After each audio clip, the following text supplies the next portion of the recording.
District of Columbia police have arrested a man suspected of threatening to blow up former President Barack Obama's home here in Washington. Authorities say he had the materials necessary to make an explosive device similar to a Molotov cocktail.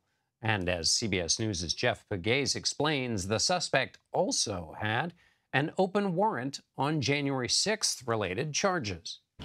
Law enforcement officials tell CBS News that 37-year-old Taylor Taranto was spotted in former President Obama's Washington neighborhood this afternoon.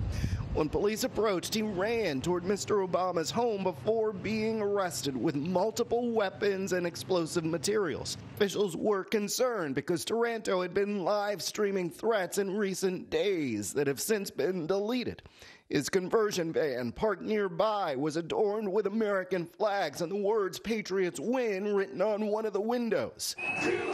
Taranto was being sought by the FBI and Capitol Police for his role in the January 6th attacks. It's very troubling. Anytime you have an individual who is focused on an event like January the 6th, who is in a vehicle, who has apparently the materials to make Molotov cocktails, and he's in the close proximity to a former president.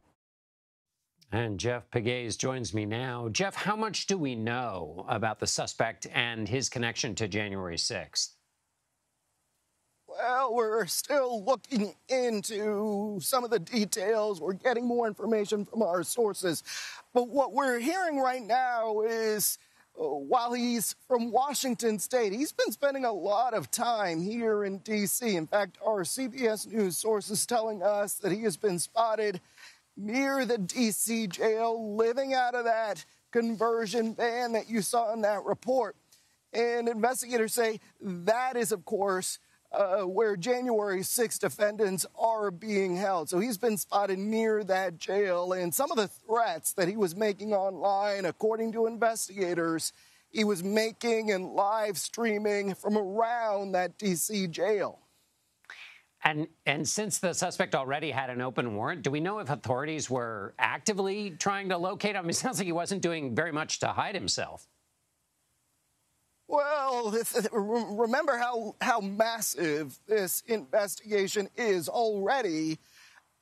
In connection with January 6th, more than 1,000 people have been arrested and charged. So was he on their radar? Yes, he was. They were actively looking for him.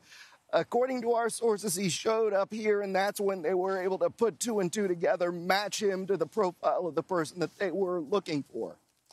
Jeff Pegues in Washington. Thanks very much, Jeff.